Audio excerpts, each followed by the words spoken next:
इसलिए कहता हूं मुसलमानों, इस जमीन पर बदमाशी ना करो। ये जमीन जो है तुम्हारी नहीं है, ये जमीन उस परवरदिगार की है। कुरान मजीद में अल्लाह ने साफ चैलेंज कर दिया, रब्बिस समावाति वल अर्द वमा बैनहुमा इन कुंतुम मूकिनीन, कि ये जमीन मेरी है, तुम्हारी नहीं।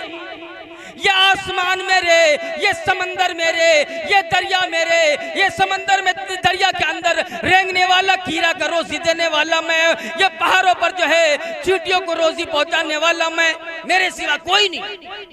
तो फिर क्यों करके चलता है? आज थोड़ी सी दौलत हो जाए फिर देखो तमाशा कैसे जमीन पर आकर के चलता है, कैसे गरीब को देख करके घुर्राता है।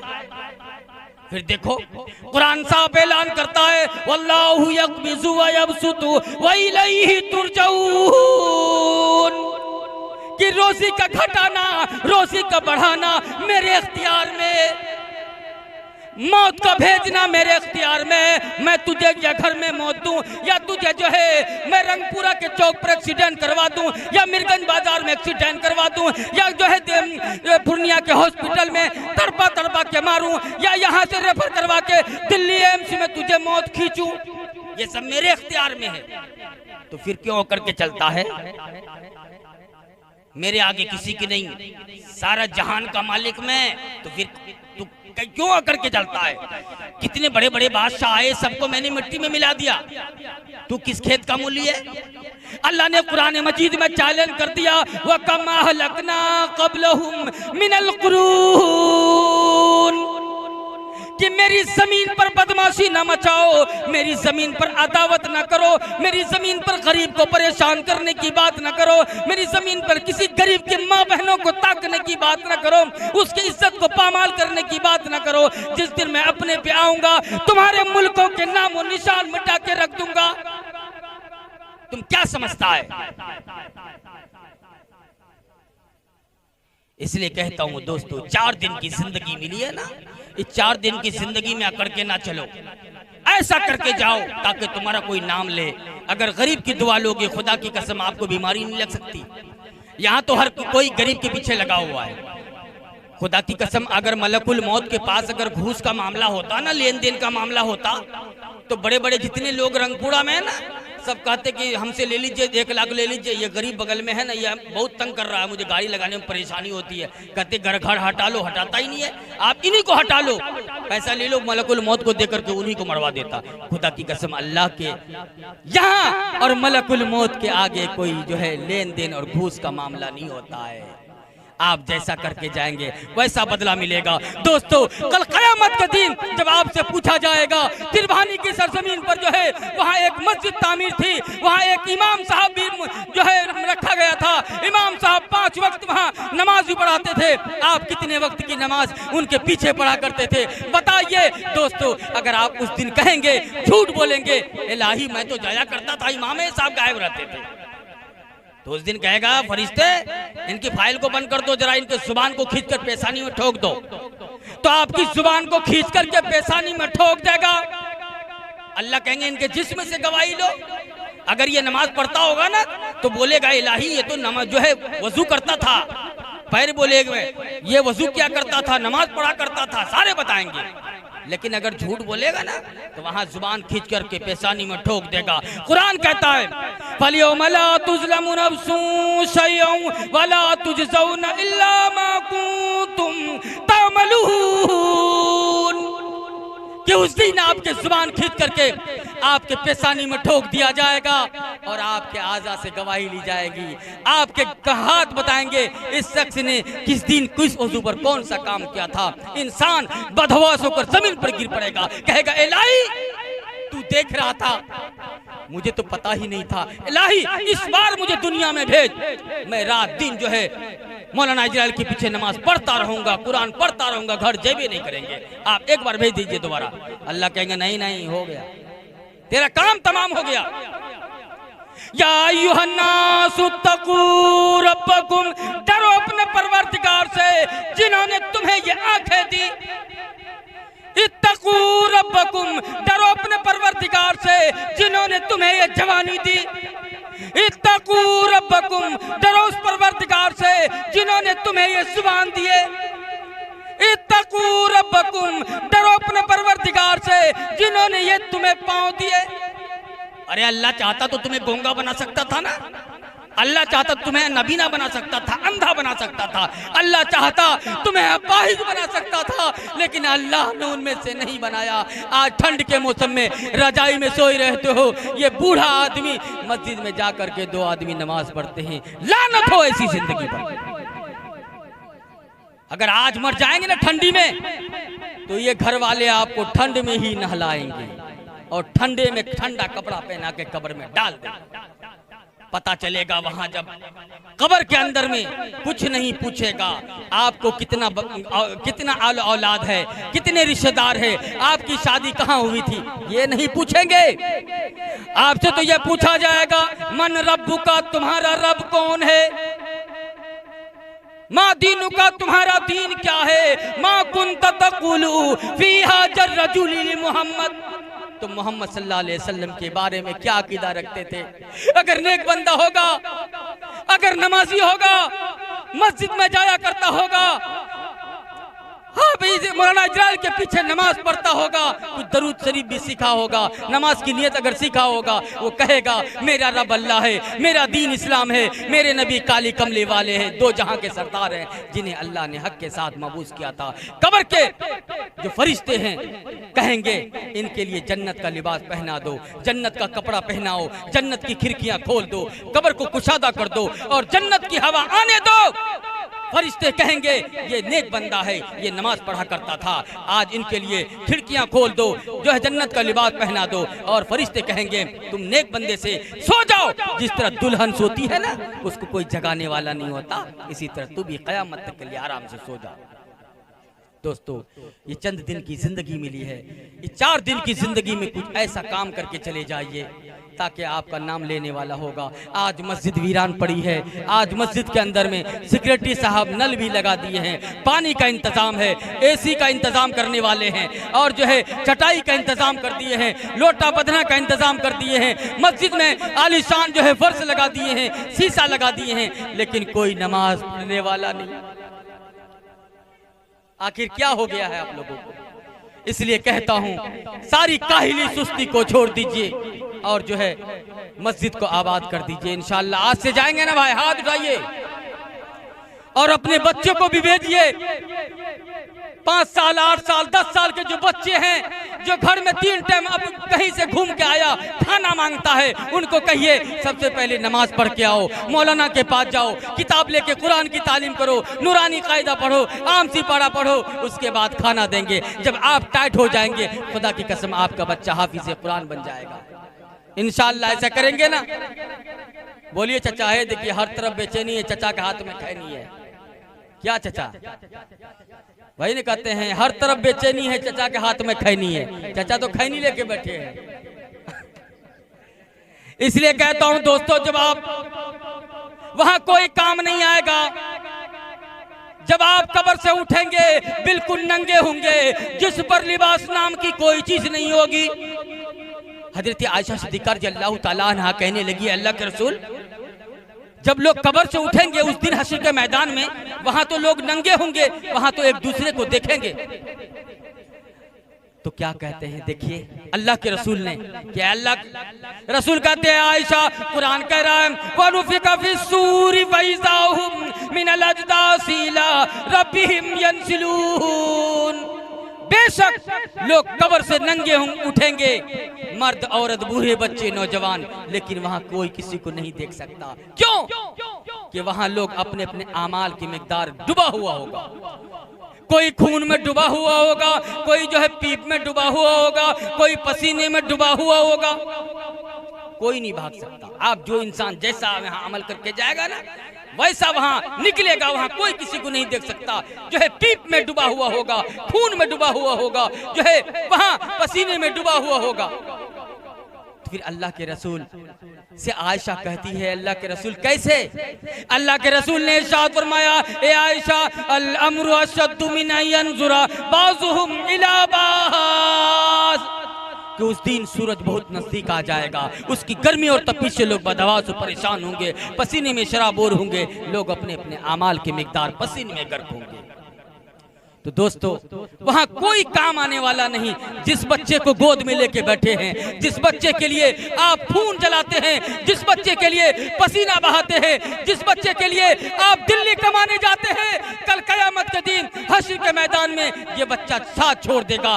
वहां तो दूर की बात है, आज दुनिया में छोड़ रहा है। आज बेटा दिल्ली से आता है, साली के लिए बढ़िया कपड़ा लेके आता है, साल लेके आता है, दुपट्टा लेके आता है, सैंडल लेके आता है, चप्पल लेके आता है। वहीं बहन घर में कुंवारी पड़ी है, बहन के लिए कोई सलवार सूट नहीं, कोई चप्पल नहीं, कोई सिंगार का सामान नहीं। साली को जा रहा है, ससुर को जा रहा है, सास को लेके जा रहा है, लेकिन बहन को देने वाला कोई नहीं। आज दुनिया कमाते हो, आज इस बेटी को हकीर समझते हो। आज ये घर में बेटी पैदा हुई है, ये बेटी घर की रहमत बनेगी, जहमत नहीं बनेगी। अगर जहमत बनेगा ये बेटा बनेगा। कल आपकी जवानी जब जवाब दे देगा, आपका शरीर, आपके शरीर से ताकत खत्म हो जाएगी, आप बिल्कुल माजूर हो जाएंगे, चलने फिरने से लाचार हो जाएंगे, आप बिस्तर पर पड़े रहेंगे, आप पैखाने में पड़े रहेंगे, तो आपके पास कोई बहू नहीं आएगी, आपके पास कोई बेटा नहीं सटेगा आकर के कहेगा बुढ़ा जो है पैखाना करता है, रात दिन पेशाब करता है, पूरा घर को गंदा कर दिया है। इसलिए बेटा बहू जो है बहू कहेगी अपने शौहर से बुढ़ा को बाहर बंगला में डाल दीजिए, हम नहीं सहेंगे, पूरा घर महकता है, हम रोज नहीं निपा पोछी करेंगे, आप इनको डाल दीजिए। लेकिन जैसे ही बेटी को खबर होगी, कि बेटी को पता चलेगा कि हमारे बाप को बंगला में डाल दिया है, मेरा बाप बीमार है, वहां से बेटी झोला उठाएगी, एक हाथ में चप्पल लेगी, चप्पल हाथ में लेके रोती हुई आएगी। जैसे ही आएगी देखेगी बाप को बंगला में पैखाना में पड़ा हुआ है। बेटी जो है सबसे पहले बाप का जो है पैखाना साफ करेगी, लुंगी जो है चेंज करेगी, उसके बाद बाप को नहलाएगी, नहला करके अपने हाथ से लुकमा खिलाएगी। बेटी बताइए, सारा दौलत बेटा के लिए और पैखाना पोंछने के लिए वही बेटी आती है, कोई नहीं आता।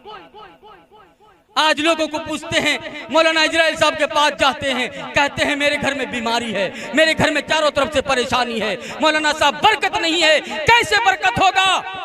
आज भाई अपनी बहन से बात करने को तैयार नहीं है, बहू जो है भौजाई अपनी ननद से बात करने के लिए तैयार नहीं है। दोस्तों, ये घर में जब तक बेटी आती थी घर में रहमत था, आज बेटी जो है आना मुश्किल कर दिया है भौजाई ने, बेटी को आना मुश्किल कर दिया है भाई ने। आज इसी वजह से अल्लाह ने जहाँ रहमत उधर रुका है, इधर जहमत को अल्लाह डाल दिया है। दोस्तों, अगर आपके घर में मुसीबत अगर आ जाए, परेशान हो जाए, अगर आपकी बहन है तो बहन को फोन करके बुला लीजिए, बहन आ जाओ 2-4 दिन के लिए। खुदा की कसम, अगर आपकी बहन आ जाएगी 2-4 दिन के लिए, आपकी बहन जैसे ही आएगी दूसरे दिन बीमारी आपके घर से चली जाएगी, मुसीबत चली जाएगी, आपके घर में इंशाअल्लाह दौलत आना शुरू हो जाएगा। आज किसके लिए भटक रहे? कहा है माँ जलती है चूल्हे पर और बाप जलता है धूप में, तब जाकर के रोटी बनती है, तब जाकर के बच्चे को लुकमा मुंह में जाता है। कि औलाद के खातिर इंसान फिरता है मारा हमारा, औलाद के खातिर इंसान फिरता है मारा हमारा। अरे उसे वक्त भला क्या मारे जिसको औलाद ने मारा, उसे वक्त भला क्या मारे जिसको औलाद ने मारा। आज बहू के कहने पर बेटा बाप पर हाथ उठाता है, और जिस दिन बेटा बाप पर हाथ उठाता है ना, खुदा की कसम वो बाप वहीं मर जाता है, उसका शरीर सिर्फ जिंदा रहता है। इसलिए कहता हूं दोस्तों, आज का लड़का कहता है, जैसे ही शादी करके आता है कहता है बीवी से मेरी माँ का सेवा करना, मेरे बाप का सेवा करना, मेरे बाप का पैर दबाना। क्यों? तुम्हारा बाप का ठेका ले रखा है? जिस बाप ने तुम्हें पैदा किया, तुम कितने दिन पैर दबाने गए बाप का? तुम कितने दिन माँ का पैर दबाए? जिस माँ ने तुझे जो पेशाब में माँ सो करके तुम्हें अपने गोद में, अपने सीने में लगा करके रात की ठंड में बोरसी के पास बैठी रही, आग के पास बैठी रही, तुम्हें गोद में लेकर के, तुम बताओ बताओ खुदा की कसम, जब से तुम 10 साल से आज जवान हुए हो, 40 साल के हुए हो, इस 40 साल में कितने दिन माँ का पैर दबाए बताओ, कितने दिन बाप का पैर दबाए बताओ। ये आजकल की बहू आई है तो पैर क्यों दबाएगी, वो ठेका ले रखी है क्या? वो मोहब्बत में, आपकी मोहब्बत में आपकी माँ बाप का खिदमत कर सकती है, लेकिन फर्ज तो आप पर है, जिसको आपको जिसने पैदा किया आप उसका पैर दबाइए। खुदा की कसम, जिस दिन आपका बेटा आपका पैर दबाने लगेगा, आपकी जो है बीवी का पैर दबाने लगेगा, खुदा की कसम उस दिन आपके घर में मुसीबत नहीं रहमत की बारिश होगी। अल्लाह तबारक व तआला फरिश्ते से कहेंगे, फरिश्ते देखो देखो ये 40 साल का नौजवान बूढ़े बाप का पैर दबा रहा है, जाके पूछो उस नौजवान से क्या चाहिए, उसे तरस आता है अल्लाह को। इसलिए कहता हूं दोस्तों, अपनी माँ बाप को मत सताओ। अगर आपके घर में मुसीबत आ जाए तो समझ लेना मेरे घर में जो है परेशानी किस वजह से आई है। अगर मैं तमाम भौजाई से कहना चाहता हूं जो भाभी बनी बैठी है घर में, अगर आप परेशान हो जाएं, आपके घर में मुसीबत आ जाए, आपके बच्चे बीमार हो जाए, आप अपनी ननद को सबसे पहले फोन करके बुलाइए, ननद 2 दिन के लिए आ जाइए मेरे घर में। जैसे ही ननद यहाँ कदम रखेगी, दूसरे दिन बीमारी चली जाएगी, मुसीबत चली जाएगी, आपके घर में जो है जो रहमत की बारिश आना बंद था वो खुल जाएगा, रास्ता आने लगेगा। इसलिए आज से अहद कर ले, इस मिलादुन नबी से एक पैगाम लेके जाइए, इस प्रोग्राम से एक पैगाम लेके जाइए। इलाही आज से हम मरते जिंदगी तक नमाज नहीं छोड़ेंगे, नहीं छोड़ेंगे ना भाई। अपने बच्चे को कुरान की तालीम देंगे, बोलिए भाई, बच्चों को कुरान की तालीम देंगे कि नहीं? आज से अहद कर लीजिए। दोस्तों, हलवा के बारे में तो सुना दिए, जलवा के बारे में भी सुना दिए। एक होता है हरफा, दूसरा होता है हलवा, उसका भी मौलाना जिक्र कर दिए। इसलिए आप लोग सूजी कम खरीदिएगा, सबसे पहले इबादत में जोर दीजिएगा। अपनी जो घर में कुरान पढ़िए, अगर नहीं आता है शर्म की बात नहीं है, हम बूढ़े हो गए हैं, हम कैसे इमाम साहब से दरूद सीखेंगे? पढ़ने का कोई उम्र नहीं, सीखने का कोई उम्र नहीं है। आप जाइए मौलाना के पास, सीखिए, बोलिए मौलाना ऐसे हमको दुआ नहीं है, दरूद शरीफ याद करा दीजिए। देखिए इधर इरफान साहब कहते हैं बस में चलिए, अब किस बस में चलना है, कहाँ चलना है वो बताएंगे इंशाअल्लाह।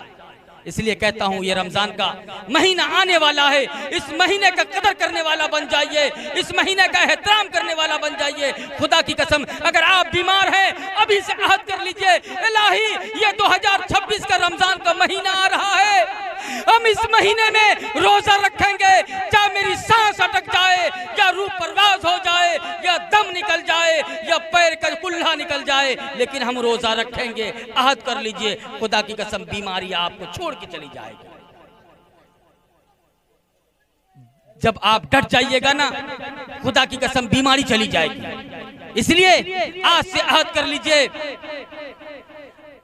अल्लाह के रसूल सल्लल्लाहु अलैहि वसल्लम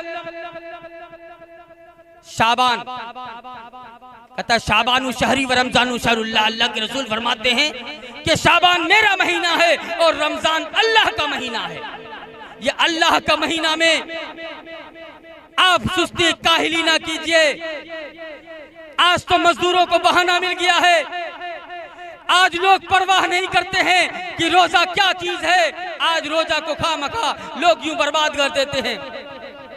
जनाबे मदनी करीम सल्लल्लाहु अलैहि वसल्लम ने इरशाद फरमाया कि जिस आदमी ने जानबूझ करके रमजान के एक रोजे को छोड़ दिया, वो जो है साल भर तक सर्दी में, गर्मी में, भादों में, कादों में रोजा रखता रहे। एक रोजे का बदला पूरा नहीं किया जा सकता। पूरी जिंदगी अगर एक रोजा नागा कर दिया ना, अगर पूरी जिंदगी रोजा रखते रहेंगे तो एक रोजे का बदला पूरा नहीं कर सकते। ये भी कोई इंसानियत है? अल्लाह तबारक व तआला के कानून में हेरा फेरी करना, अल्लाह ताला के साथ मक्कारी करना, अल्लाह ताला के साथ जो है चालाकी करना। रमजान आते ही लोग बीमार पड़ने लगते हैं, रमजान आते ही लोग बीमारी का बहाना बना लेते हैं, दवाई का पोटली खरीद लेते हैं और कहते हैं हम तो बीमार हैं, कैसे रोजा रखेंगे। जाते हैं मौलाना साहब से, जाते हैं मौलाना मुफ्ती साहब से पूछने के लिए, मुफ्ती साहब रमजान का चांद निकल आया है, बताइए हम रोजा कैसे रखेंगे, हम बीमार आदमी हैं। डॉक्टरों ने हमें जवाब दे रखा है, हमें तो शुगर की बीमारी है, हमें जो है ब्लड प्रेशर की शिकायत है, हमें हार्ट की परेशानी है, हमें ठौने में दर्द रहता है, कमर में दर्द रहता है, डॉक्टर बोला है सुबह में लीजिएगा, शाम में लीजिएगा, लीजिएगा, बैठ के दिन भर लेते रहिएगा। बताइए हम रोजा कैसे रखेंगे? बताइए। आज तो वाला को बुलाइए, कहाँ है माइक वाला? आप खत्म हो रहा, थोड़ा सा बना दीजिए जरा सा।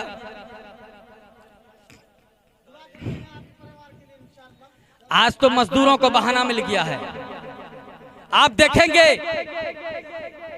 यहां से कितने ऐसे नौजवान हैं जो दिल्ली तुर्कमान गेट में रहता है, कहता है मैं घर छोड़ के आया हूं, अपने बच्चे को छोड़ के आया हूं, अपनी बीवी को छोड़ के आया हूं, अपने बूढ़े माँ बाप को छोड़ के आया हूं। दिल्ली में यहाँ बोरा उठाना पड़ता है, सीमेंट का कट्टा उठाना पड़ता है, यहाँ बजरी उठाना पड़ता है, यहाँ ईटा उठा करके 5 मंजिल मकान पे चढ़ाना पड़ता है। हम कैसे रोजा रखेंगे? उनसे पूछो जो यहाँ से दिल्ली के तुर्कमान गेट में मजदूरी करता है, अगर खुदा तुम्हारी वहां रूह कब्ज करवा ले, रूह कब्ज करते मलकुल मौत, तो तुम्हारा बाप रोजा रहेगा? तुम्हारा बाप काम करेगा? इसलिए कहता हूं कि अल्लाह के साथ मक्कारी ना करो। क़यामत के दिन लोग कब्रों से उठेंगे, जब लोग कब्रों से निकलेंगे उनके मुंह से कस्तूरी की महक आ रही होगी। लोगों ने पूछा इलाही ये कौन लोग हैं, इनके मुंह से कस्तूरी की महक आ रही है? अल्लाह ताला फरमाते हैं तुम रमजान के महीने में छुप छुप के खाना खाया करते थे, रमजान के महीने में गुटखा चबाया करते थे, रमजान के महीने में सिगरेट फूका करते थे, रमजान के महीने में चादर के नीचे तंबाकू लगाया करते थे। आज जो है ये वो लोग हैं जो रमजान के महीने में भूखे प्यासे रहकर रमजान का एहतराम क्या करते थे, रमजान का रोजा रखते थे। इसलिए आज इसके मुंह से कस्तूरी की महक आ रही है। इसलिए कहता हूं दोस्तों, रमजान की बेहुरमती ना करो। एक बात बता देना चाहता हूं, मुस्लिम शरीफ की रिवायत है कि जो आदमी रोजा नहीं रखता ना, कयामत के दिन उनकी जुबान इतनी बाहर लटक जाएगी, इतनी बाहर लटक जाएगी कि 18 आदमी उन पे खड़ा हो सकेगा, ऐसा हालत होगा। इसीलिए अल्लाह तबारक व तआला से दुआ कीजिए इलाहुल आलमीन 2026 का जो रमजान का महीना आ रहा है ना, इसका खिदमत करने वाला बना दे, एहतराम करने वाला बना दे, पंजगाना नमाज पढ़ने वाला बना दे। अल्लाह से ये दुआ करेंगे हम लोग इंशाअल्लाह, ये रमज़ान का महीना आ रहा है, इनका एहतराम करने वाला बन जाएं।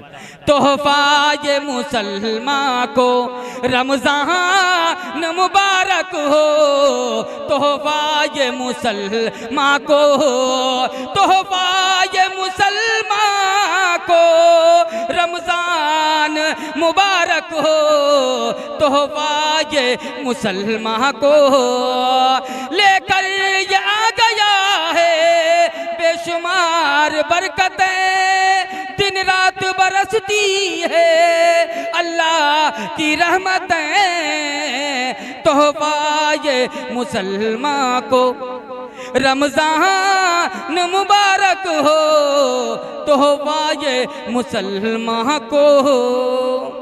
दोस्तों अल्लाह से दुआ करें, अल्लाह तबारक व तआला हम तमाम उम्मत मुस्लिमा को कही हुई बातों पर अमल करने वाला बना दे और सिराती मुस्तकीम पर चलने वाला बना दे।